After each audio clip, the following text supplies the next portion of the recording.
This is Hidden Killers Week in Review. A look back at the most prolific stories of the week. This is Hidden Killers with Tony Brueski. Here now, Tony Brueski. There are people in every major case who hold a kind of truth that never really makes its way into the investigative files, not because they're hiding it and not because they're unreliable, but because no one in authority ever thought, maybe we should ask them the right questions. In the Alec Murdaugh case, the Murdaugh murders, that person is Blanca Simpson. And what she says now, after years of silence, after watching the trial from the sidelines, after sitting on memories no one ever tried to pull out of her, is something that's been drowned out by all the noise surrounding this case. Blanca, by the way, in case you're wondering, who's Blanca? She was the housekeeper. The housekeeper after Gloria. Gloria is the one who died. You're like, what about the housekeeper? Isn't she dead? No, that was Gloria Satterfield. Blanca was the one who took the job after Gloria passed away.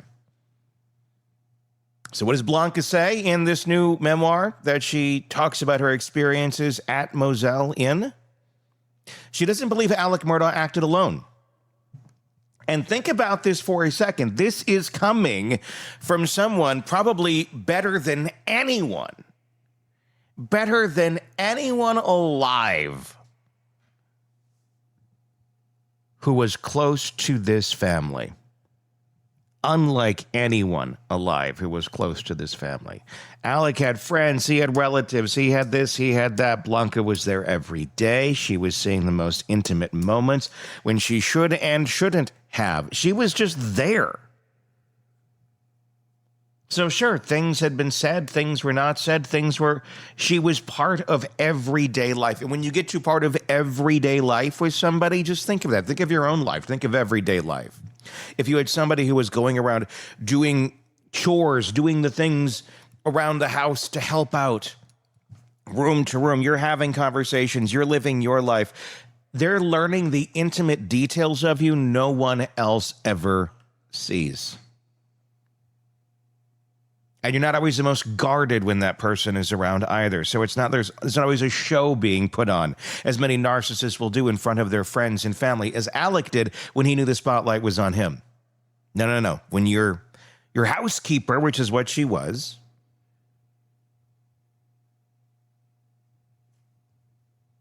is literally there all the time. They pick up on things. They pick up on things that no one else will know, and their opinion matters. Why on earth she wasn't talked to by SLED in more detail? That's a good question. But let's get into this, and I want to hear your thoughts in the comment section on YouTube. If you're not already there, search Hidden Killers with Tony Brueski. Please press subscribe. We're over 80,000 subscribers now. We're trying to get to 100,000, hopefully by the end of the year. We'll keep our fingers crossed, but you hitting subscribe would certainly help in that process. So please do hit subscribe and let us know your thoughts in the comment section. So, she doesn't believe Alec acted alone. Not in the staging, not in the cleanup, not in the logistics, not in the manipulation that followed. When you walk through her reasoning, the small truths that only someone inside that home could recognize, you start to understand why she came to that conclusion and why she keeps repeating it with such calm conviction. To understand where she's coming from, you have to understand who she was to the family. She wasn't the housekeeper who popped in once a month, dusted a bookshelf, and then left. She was woven into the daily and weekly structure of the Murdaugh household. She worked for them for many years.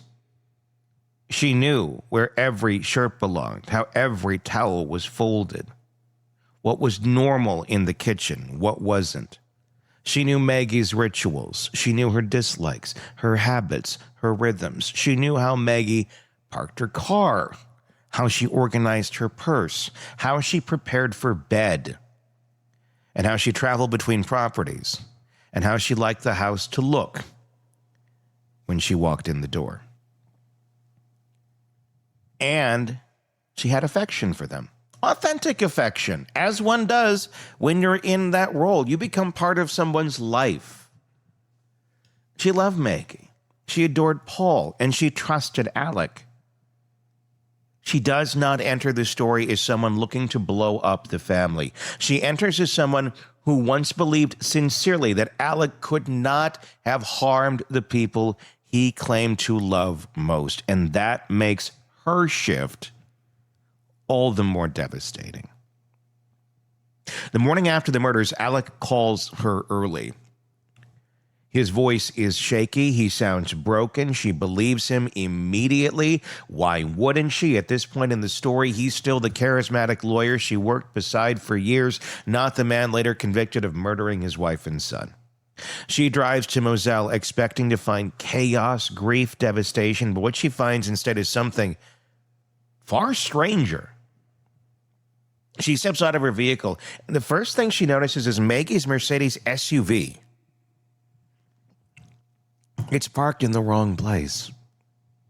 Not kind of wrong, not close enough. You know, you make that turn and it's like, oh, I'm on the line. No. Not close enough wrong. It's wrong in a way that triggers the part of her brain trained to recognize patterns. Maggie didn't park there. Not on a good day, not on a rush day, not ever. Blanca can look at that spot and feel Maggie's absence. Someone else drove that car. Someone else put it there. Someone who didn't know her habits. She enters the house, and this is where the story shifts from grief to suspicion, slowly at first, then in sharp, painful jolts. In the laundry room, she sees pajamas and underwear on the floor. It looks staged to an outsider, like someone arranged a scene of a woman preparing for bed. But Blanca instantly feels the wrongness of it. Maggie didn't place clothes like that. Maggie didn't leave underwear paired with pajamas on the floor. Maggie didn't even wear underwear to bed. That's the strange intimacy of the housekeeper's world.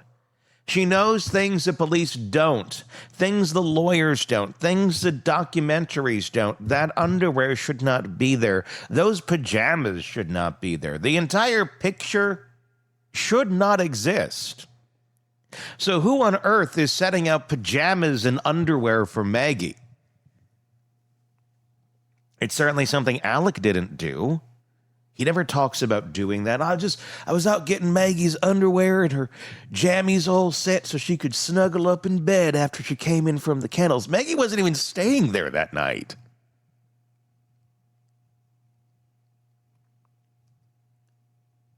So why would these items be set out in such a way that Maggie never even did herself? Why would one do that? Just changing it up. Tonight I want to come back up to the house that I'm not planning on staying at and getting into pajamas and underwear that I don't ever wear to bed.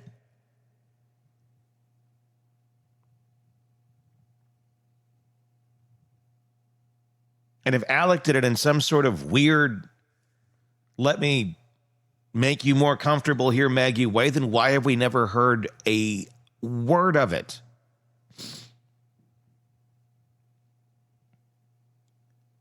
Because it's a critical detail. Because it's set up by someone trying to make comfort and planning look like it was existing, like someone was planning on coming back up from the kennels, that they were working on something else, that they were going to get right back to it, that they weren't going to their death. Who would have done that?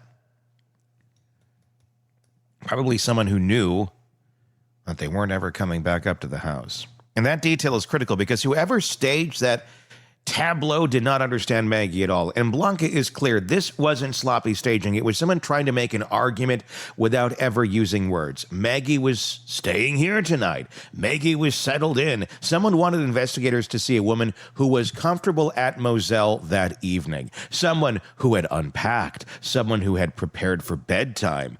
The problem is that someone wasn't Maggie. Maggie wasn't comfortable at Moselle. Maggie wasn't planning on staying at Moselle that evening, from everything that we know. Maggie wasn't preparing for bedtime. Blanca instead sees the outline of a stranger. And then she moves into the kitchen. Maggie didn't clean the kitchen at night. Not like this. Blanca knows the rhythm. Dinner, dishes, pots, utensils, they weren't magically cleaned and put away like a commercial for perfect homemaking. Maggie soaked things. Maggie left things from morning. Maggie had a system. But this kitchen, this was arranged by someone with intent. Someone who wanted the space to look handled. Someone who cared about the optics of the home's condition. These aren't big, dramatic discoveries. They're tiny, microscopic anomalies. So small you never pick up unless you lived this job. Unless you were Maggie, Paul, or Alec, or the housekeeper. These are the only people who know these things, what's in place and what's not. But this is where Blanca's training as a Navy veteran and former corrections officer comes into play. Those careers train you to look at the small stuff. The small stuff tells you everything. She doesn't tell herself, Alec did this. Not yet. She pushes away. She pushes it down. She cannot attach that level of deceit to the man she thought she knew. But you can't ignore the fact that something feels wrong, and the wrongness feels shared. Then there's the August conversation. This is when she begins to realize that she isn't dealing with an incident, or that she's not dealing with an innocent man grieving a tragic loss. She's dealing with someone who is guiding her memory, coaching her, pressuring her gently, but unmistakably, to remember him wearing a Vineyard Vines shirt. This is a part that we did hear about in the trial, and is portrayed in the new series as well. A shirt she is sure he did not wear that night. She straightened the collar on the shirt he actually wore. She handled it.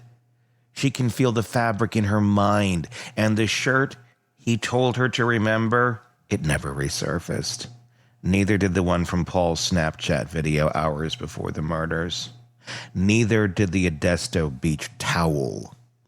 She doesn't lose faith in Alex. She starts losing faith in the timeline. Because the timeline doesn't leave room for one man to do everything that needed to be done to erase evidence. Laundry, staging, disposing of clothing, repositioning vehicles, adjusting interior spaces, managing a 911 narrative, speaking to officers, showering, cleaning himself twice, moving between locations, hiding items that were never found. She knows the time required. She does these tasks for a living. She knows what can be done alone and what requires assistance. And she knows the aftermath was too coordinated for one person to have done it alone. Then there's a moment after the funerals that locks it in for her. The moment most people overlook, she sees a woman she does not recognize walking around the properties as if it belonged to her, not mourning, not comforting, not visiting, walking around like an owner inspecting her land. Blanca writes that this woman moved with entitlement, broadcasting a kind of silent calm on the home. The detail is eerie. It's out of place. And Blanca pairs that memory with her belief that Alec had help. She doesn't accuse the woman of anything. She doesn't imply she killed Maggie or Paul. But what she implies is more upsetting. That there were people in Alec's world who felt comfortable enough to behave that way in the aftermath. People who weren't strangers to the deeper layers of the Murdaugh family. People who could be near that house and feel ownership that wasn't theirs. And then comes a part that still makes her angry. Nobody interviewed her. She alleges not investigators, not deputies, not SLED, nobody. She, the person who understood that house better than anyone else, was ignored. Even when she tried to volunteer information, she says she was brushed aside. She was, in her words, just the Mexican housekeeper. Dismissible, overlooked, invisible to the system. And because no one bothered to ask her what she saw, the possibility of an accomplice was never explored. Not by police, not by prosecutors, not by anyone but her, sitting in silence, trying to reconcile what she saw with what the state later claimed. And think about that for a second. I think a lot of us still wonder, did he do all this by himself? Was there an accomplice? And you would think, well, they must have talked to everybody. They must have dug into every single person imaginable on a case this high profile. And then you find out you didn't talk to the person that was like right there, closer than any other still living soul? Or did that information not fit a narrative that one wanted to go down when prosecuting Alec Murdaugh? Would that have created too much reasonable doubt, too many questions for a jury? Too much, yeah, maybe, but what ifs that the defense of Alec Murdaugh could have used in a trial that may not have resulted in a conviction. So it's better off to leave those little tidbits over here, no matter how much the Mexican lady says. And I'm saying that satirically. I'm saying that in a way of how arrogant and ignorant it is to look at someone in that sort of light as just the Mexican lady. How stupid can you be?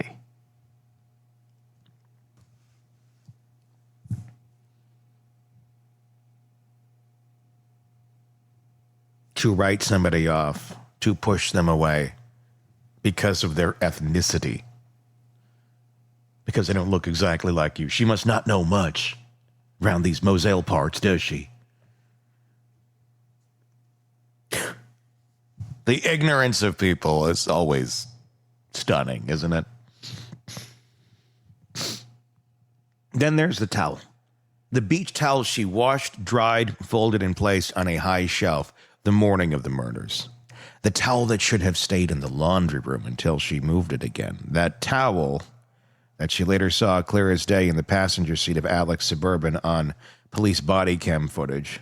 When she sees that towel, her world shifts. That towel didn't teleport. Someone got it. Someone used it. Someone removed it. Someone helped eliminate it after. And then she starts connecting all the missing items, shirts, towels, shoes, any fabric with potential DNA, gone. All of it. And she can't let go of this one conclusion. Someone else was there to help him remove those things. Someone else's hands touched the aftermath. And then she writes that letter in the book's epilogue. It's not a letter of vengeance. It's not a letter of anger. It's a letter of heartbreak. A letter of someone talking to the ghost of a man she once admired. She asked him when he lost himself, when the greed overcame him, when ambition became poisonous, when he became capable of this level of betrayal to his wife, to his son, to his surviving family, to everyone who ever believed in him. But woven into that letter is the quiet, steady drumbeat of her certainty. The aftermath was not the work of one person. She knows this because she knows the house. She knows the chores. She knows the logistics. She knows the time frames. She knows the movement. She knows the habits, and she knows Maggie's truth, and she knows when something was done by someone who didn't understand Maggie at all. She doesn't speculate who helped Alex. She never names a soul. She doesn't need to. Her point is simple. Whoever assisted him, the evidence of their presence is in the inconsistencies, the staging, the timeline, the missing items, the vehicle placement, the body language of the unknown woman, and the silence that followed. Because staged details are not made by coincidence. Missing evidence doesn't disappear by accidents. Cars don't move themselves. And Alec Murdaugh did not have the time, skill, or emotional stability that night to manage everything she later found alone. In Blanca's mind, the story we've been told is incomplete. Not wrong, just incomplete. Because in the middle of all the chaos, all the legal drama, all the headlines, there exists a quiet, steady, unshakable truth known only to the housekeeper who walked into Moselle the next morning. The aftermath was not the footprint of one man. And that, in Blanca's view, is a part of the story no one has ever fully confronted. What do you think? Did Alec have help? Was there another person involved in this? In the murders? In the aftermath? In the planning? Or did he somehow make it all happen on his own? In his drug-riddled mind, got that extra burst of energy and just managed to go super speed and take care of so many things and make things look very specific ways to try and throw other people off. What happened that night? Tell me what your thoughts are in the comment section on YouTube. Again, if you're not already there, search Hidden Killers with Tony Brueski. That is where you'll find us. I'm looking forward to hearing your thoughts. Until next time, I am Tony Brueski, and we'll talk again real soon. Want more on this case and others? Then press subscribe now and don't miss a moment of true crime coverage from Tony Brueski and the Hidden Killers podcast.